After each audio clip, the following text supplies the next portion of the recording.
Are you looking for a home west of Fort Worth? And have you stumbled across Aledo and Azle? Maybe you're even getting them confused because of the A's in their name. Well, in this video, I'm going to cover the differences because you need to make sure you don't get them confused because it could be devastating for your family if you bought in the wrong area.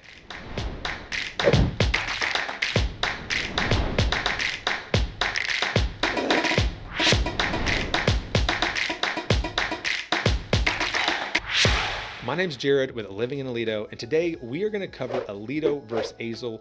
We're going to cover a lot of different topics like average home values, the school district, the carrying costs, the property taxes, and so much more. So if this is something that you need as you are considering relocating your family, make sure you hit that subscribe button because I've got more to come and I've got lots already available. Okay, so I always like to just kick these videos off by talking about the schools. And now that is because that is normally the biggest decision-making factor when someone is considering Aledo. It's the schools and maybe how the schools in Aledo compare to wherever else they might be considering. And now where there is going to be a distinct difference, stick around in the video because the schools might not actually be the biggest factor when you're comparing Aledo versus Azle. But let's talk about the schools now and we'll get into the rest of it in a minute.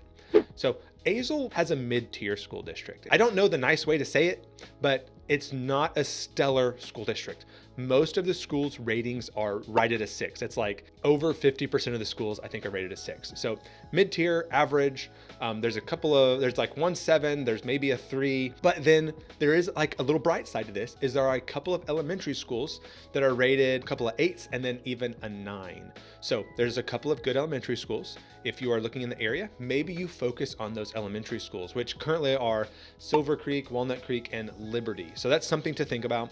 Beyond those 3, almost everything else is basically a 6. There's like 1 7. But look at test scores, look at college prep, look at all that stuff, figure out if that's something that if you can work around or be comfortable with. All those ratings comes from greatschools.org. Now niche.com gives the overall school district a B. So not terrible, like it could be way worse, but it's not an Aledo ISD, right? Now niche.com also gives Azle an overall, like the city, an overall B score.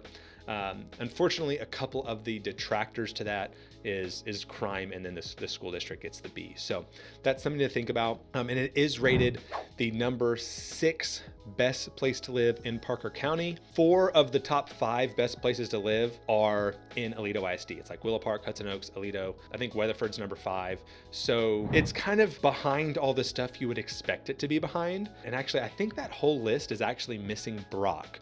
So really, I'm gonna bump that down one, even though niche.com says number 6. Brock is just so small that it doesn't have its own. The school district is referenced on niche.com, but Brock as a city is not referenced, and it would definitely be above Azle. So not terribly surprising. It's a very rural area outside of Fort Worth. I really would say this is like a rural area that is developing into a suburb as opposed to like a suburb that feels rural like Aledo. So Aledo schools, you know, highly rated, 8s, 9s, 10s across the board, stellar sports programs, specifically football. You have consistently rated top multiple sports teams. You've got AP classes, you've got college prep, you have the huge community involvement around Aledo. Like if you want football tickets, 1, you can buy season tickets, and 2, you can buy them if you're on the wait list. So something interesting to note, there's gonna be a lot less variety in school quality, and that's on the good, less variety, like 8s, 9s, 10s across the board. Overall, the school district gets an A rating from niche.com, and overall the city, the area gets a A rating from niche.com. It's also the number 1 best place to live in Parker County. Now, all that to say, like Azle has really good community involvement. It does have like good vocational programs, but it's just a very different, I really wouldn't call it apples to apples, unfortunately. Very different setting. It's gonna have like a, you know, maybe more of a focus on 4-H or the ag side, whereas there might be some of that in Aledo, but that's really not a primary focus in the Aledo area or the Aledo school districts. So Azle is, again, unfortunately, it's a mid-tier, slightly above average school district for Texas. It's going to have some mixed ratings and then some good elementary schools, whereas Aledo is going to be just overall superior. There really wasn't a question about that coming into this video. And if you weren't certain, that means you're new to the channel. You should subscribe and check out some of the other content. So there's a lot of great information about the Aledo schools on the channel. Again, consume at your leisure, top ranked school district, But something that can come with top ranked school districts is money, it's cost, it's price. And we're gonna jump into it next because normally the schools are gonna be the primary decision-making factor. But I gotta be honest, the number 2 item, the average prices, might, for Aledo versus ISD, that might be an even more important factor for many homeowners when it comes to, should I choose Aledo for my family or should I choose Azle for my family? Because Aledo does come with a premium to be in that school district. Okay, so next up, I want to talk about what's probably the most impactful difference between Aledo and Azle, even more than the schools, and that is the average prices. And really, it's just so different. They're really not comparable. The average prices in the Azle area, it's going to be like $350,000, and the median might be closer to 300. So the price point in Azle is just so much less than Aledo. That could be a major draw. So that's a benefit, right? Prices are lower. And an additional benefit is that there's a wide variety of home types. You got older neighborhoods, newer neighborhoods. You have homes on land or acreage. You have waterfront on Eagle Mountain Lake. You also have pretty decent amount of like manufactured home communities. So single wides, double wides, stuff like that, which is not as beneficial. Now, if you need that price point, a very low, you need to buy land for $20,000, $30,000 and you're gonna finance a single wide home, you can get something like that for under 150 or around that spot. So if you need that super affordability, that can be a good option for you. If you are not looking for that affordability, maybe you're looking for that $4,000 or $500,000 home, having a community of single wide or double wide homes right next to your community might not be the best thing for resale value. And now a quick aside, if you are looking into a manufactured home, please be very careful who you work with. I had a client, the sister of a client who that's what she was looking for. She already had her manufactured home builder lined up. She'd talked with them, they'd given her estimates, and I'm working with them. They have their estimate. They tell me what she's approved for, what the land is looking like on pricing. And when it all came down to it, I had made sure that the land plus the quote they gave her all fell in line with comparable home sales.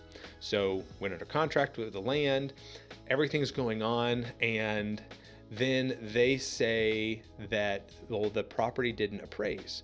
Well, I start digging into it, and the issue was not the value wasn't there. The issue, it was they had added maybe $20,000 in fees that they rolled into the purchase price with the client not understanding what was happening. So the actual construction plus the land met value. The problem was there was $20,000 in fees that they tried to roll into the price that she was going to pay. Didn't make value. Huge debacle, huge ordeal. Do not have a great taste in my mouth from some of these manufactured home builders, but that's an aside. So that's something to think about though, is what kind of neighborhoods are surrounding your neighborhood, because your home values are not just set by your neighborhood. That's the primary influence. But if you have significantly higher end neighborhoods next to you, maybe it pulls your price up a little bit. If you have significantly lower end neighborhoods next to you, maybe it pulls your neighborhood value down a little bit. So that's something to consider. Now, just to really highlight the difference in value. So one, we've got the median and average range of that 300 to 350. But when I look at actual sold data in the last 6 months, 2 homes in all of Azle ISD sold for over $1 million. One of those was sitting on 30 acres. So, and it was like one sold for 1 million, one sold for like 1.4 million. 30 acres in Aledo selling for like $4 million. So huge difference there. And that's only 0.75% of the homes that sold in Azle in the last 6 months were $1 million or more. So let's hold on to that in a minute. So 0.75% of the homes sold were $1 million or more. So let's talk about Aledo. And we've talked about it a lot in the past. The average price point in the Aledo area is going to be $650 to $700. So you're looking at basically twice the average price. So like $300,000 is probably the difference between the average Azle and the average Aledo. That's huge. If you were able to afford Aledo, you are probably not buying an Azle. If you are price sensitive and you don't want to live inside Fort Worth, Azle is going to be a good option for you. And you're probably going to get a better, nicer home for that 3 to 350 than you would get in Aledo, but it's going to come with trade-offs like the schools and like some other things we're going to talk about. So that's something to think about. Aledo is going to have that much stronger emphasis on big, nice communities, master plan communities, luxury homes, luxury neighborhoods, La Madera, the Walshes, the Summit Ranch, even some of the older neighborhoods that were, high-end premium neighborhood, covered bridges, which we just mentioned. You've got McDavid Estates, and you've just got this wide variety of higher end neighborhoods as opposed to a wide variety of different types of neighborhoods.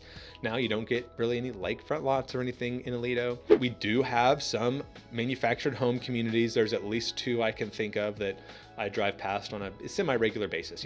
I go a back road down Bankhead. Okay, there's one over here. Or, hey, I'm going to go cut across Old Aneta. Okay, there's a small one over here. But that does come with living in a more rural environment, but there's not as many, and they're not as prevalent or as large, really, as some of the neighborhoods in Azle that are similar. And so let's talk about, well, what about that luxury or the true premium?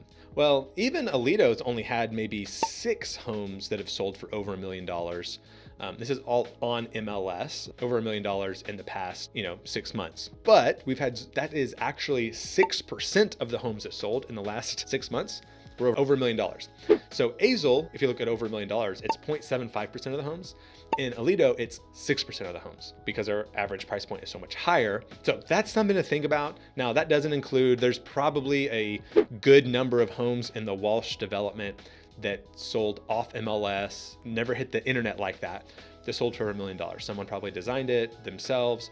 I know some homes have changed hands, probably off MLS, private sales. I've had a client, because of my brokerage, I was able to connect him with an off-market home. We were able to get the deal done. He bought a $1 million+ home that never hit the MLS for his sale. So it's a good strategy to save on taxes. It actually might be worth it to pay a little bit extra to buy it off market to potentially save on property taxes in the future. It's a balance, but might be worth looking at. So that's something to think about. But I do have to say the average home values are so different that might actually make your decision even over important things like schools or drive times or commutes or what type of home you want, right? Because it really is not apples to apples at that price difference. So that is something to think about. So in summary, Azle has a clear advantage on affordability and maybe variety of different types of housing, but Aledo is going to have the clear edge on quality of homes. They're going to have the upscale neighborhoods, but there are going to be some affordability problems depending on, your income, where you're coming from, how much you can put down and stuff like that. And the real cost doesn't end at just the purchase. It carries over to the holding costs. So we're going to jump into that next. Okay, so number 3 on the list, we're going to jump into property taxes and HOAs and how that impacts your cost of living. So one surprising note, and this was surprising for me even when I just went to double check everything, is that the city of Azle, if you're inside city limits, actually has a slightly higher overall tax rate than if you lived inside the city limits of Aledo. So if you live inside city limits of Azle and you're paying Azle city taxes, your tax rate is going to be about 2.22%. So not a whole lot different than Aledo, but it's going to be a little bit higher. Now, the Azle ISD portion of that is 1.098%. So basically 1.1%. That's going to be your Azle ISD tax rate. And that's 1.1 of that approximately 2.22%. So you're going to have a relatively comparable tax rate to the Aledo area. And then let's go talk about HOAs. One thing that I thought was interesting, and I knew this intuitively, but I didn't know how big the difference was. You're going to have a lot more options in the Azle area with no HOA.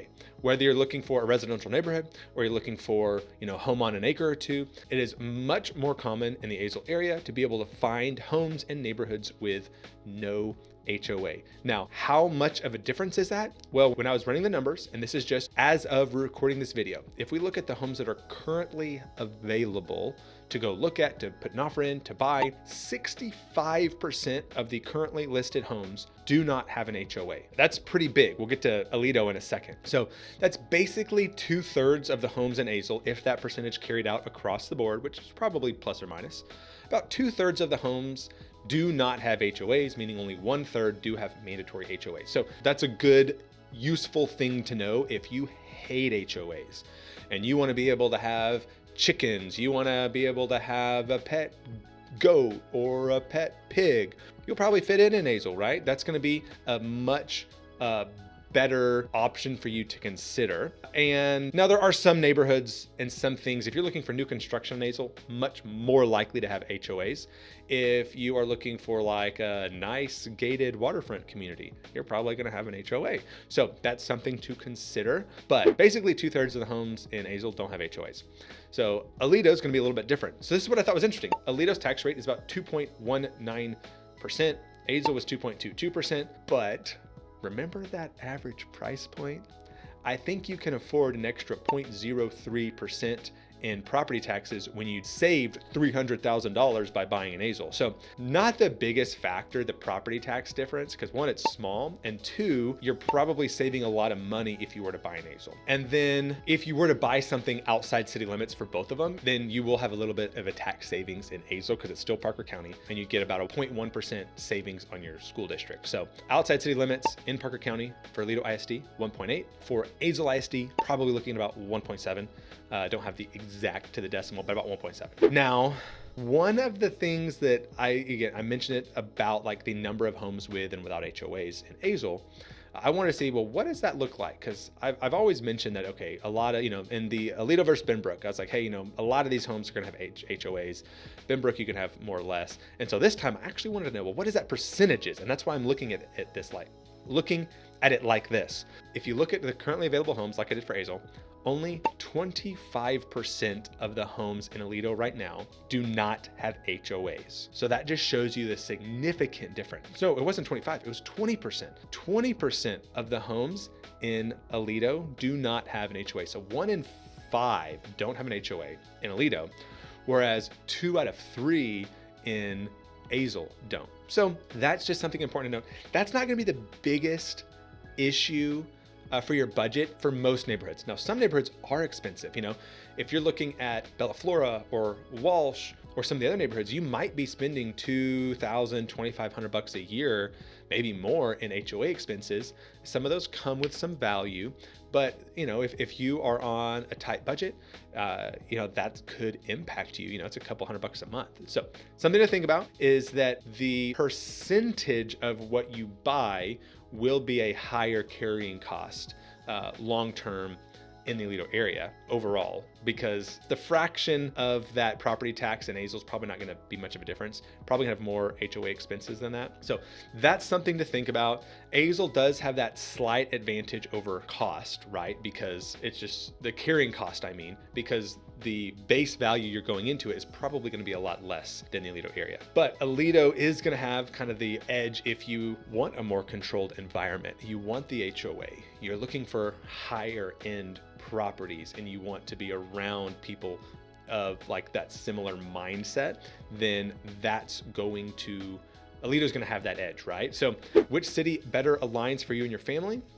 That's a personal decision. So if you're trying to figure that out, maybe put a comment in the comment section below. Maybe reach out to me directly. Love to have that conversation, help you figure it out. Okay, so next up, we're going to talk about the commute and the connectivity to the Fort Worth area. And while your actual commute times might not normally be much different, there are going to be some significant differences in that infrastructure that I do think should inform your decision making. So if you live in the Azle area, really the only reasonable way to get there is to go up 199, which is kind of a state highway. It is not an interstate highway. So I remember when they did construction on that to kind of expand it a number of years ago, I'd have to drive out there for work before I got into real estate. So like over a decade ago, when they did that development, it was awful. It got down to like one direction, both ways with traffic cones everywhere. Now it's like 2 lanes and most of it not everywhere. So you're gonna have a 25 to 35 minute drive time into downtown Fort Worth, and 199, as probably unpleasant as it might be coming into the loop. You're outside 820, you're coming in, you hit 820. Well, now you can continue to go that way into downtown and you're going through, you're gonna be hitting lights everywhere, traffic, or you can go around 820, but then you're adding a lot of miles to your drive in. So the strategic drive in is going to be non-existent. You're going to take what you get coming from the Azle area.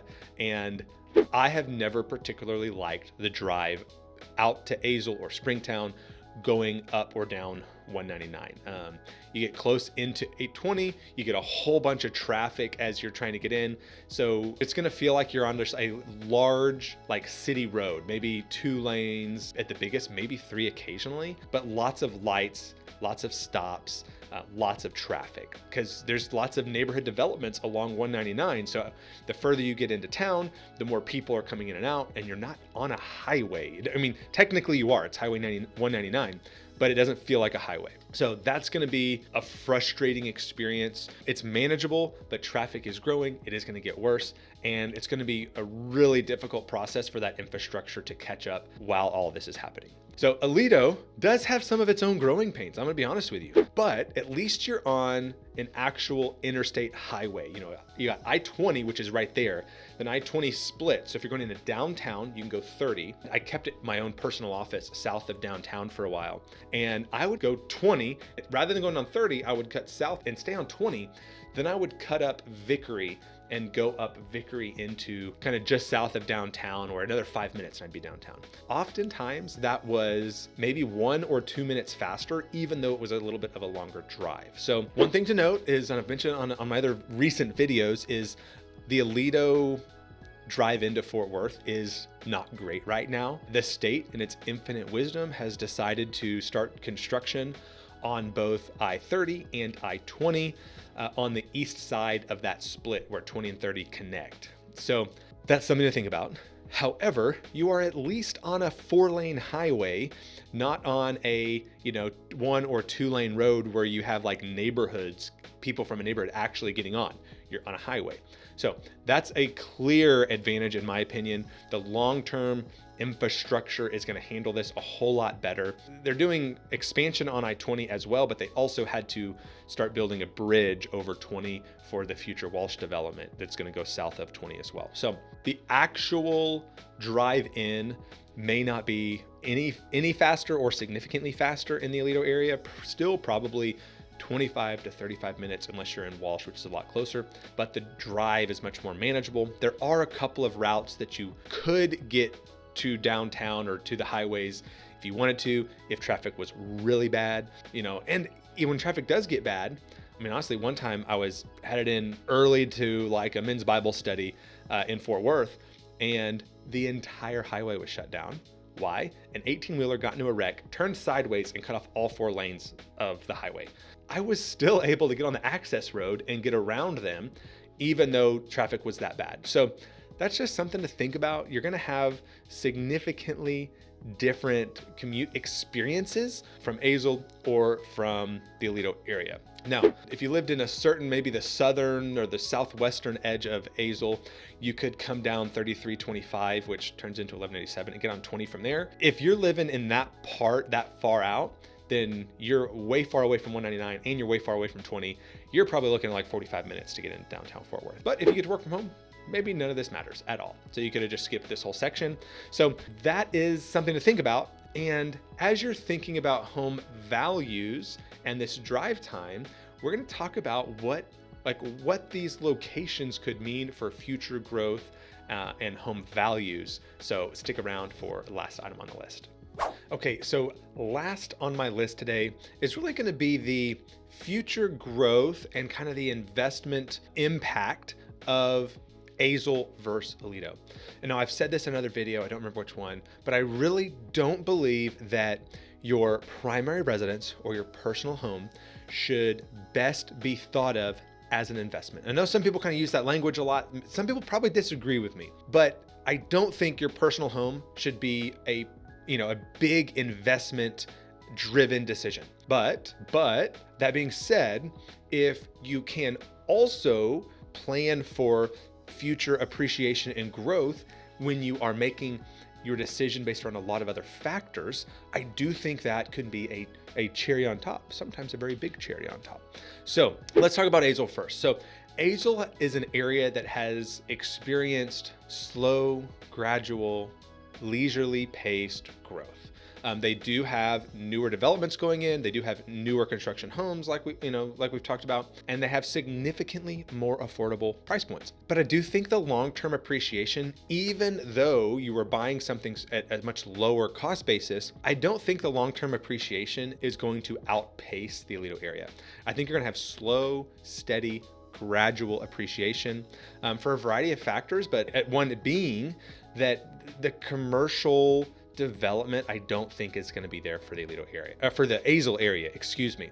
Everything's up 199. It's kind of a pain. That's the only way really in or out, anywhere near direct at least. So I don't think that there's going to be this big rush of appreciation, development, growth in Azle like you are already seeing in the Aledo area. So, the Aledo area, kind of the greater Aledo ISD, right? Not just the city, because there's really not a whole lot of growth coming from the actual city of Aledo, but all this growth all over the Aledo ISD area.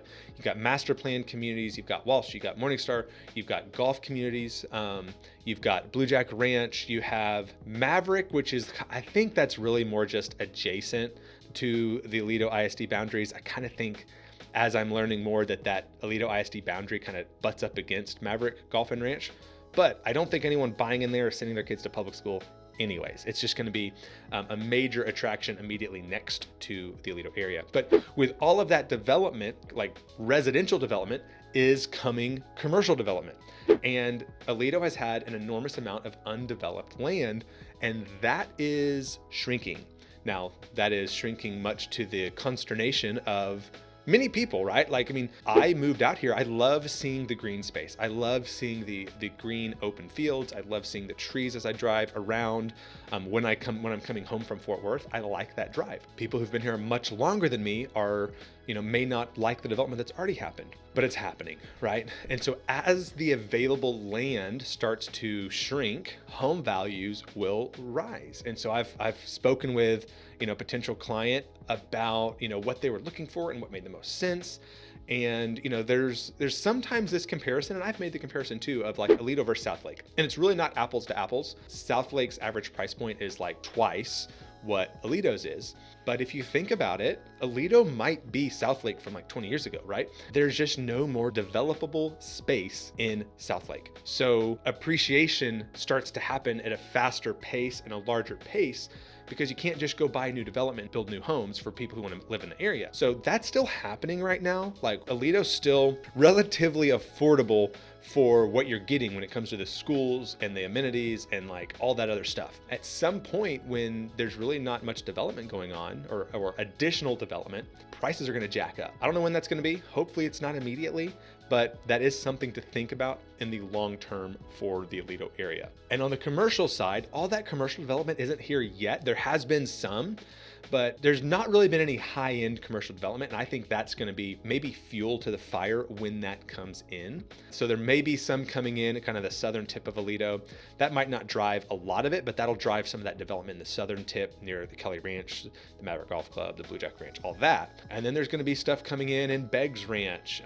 When Walsh starts to develop some of their commercial space, you're going to see, I think, when that comes in, you're going to have this, maybe not huge, but I do think there's going to be kind of this floodgate that opens of buyers who they wanted local amenities, local shopping, things that were close to them, and they didn't want to have to drive into Fort Worth if they lived in Aledo for that. So when that's available in the Aledo area, I think you're going to get another rush of people, which probably equate to another jump in values. So that is something to think about when it comes to potential growth and investment outlook. I don't really think there's a comparison. I think Aledo has the super, super, super clear edge, but Azle is going to continue to experience growth. It will get appreciation because of that. And you can get in it at a much lower price point. So if Aledo prices just don't make sense for you, Azle could be an option.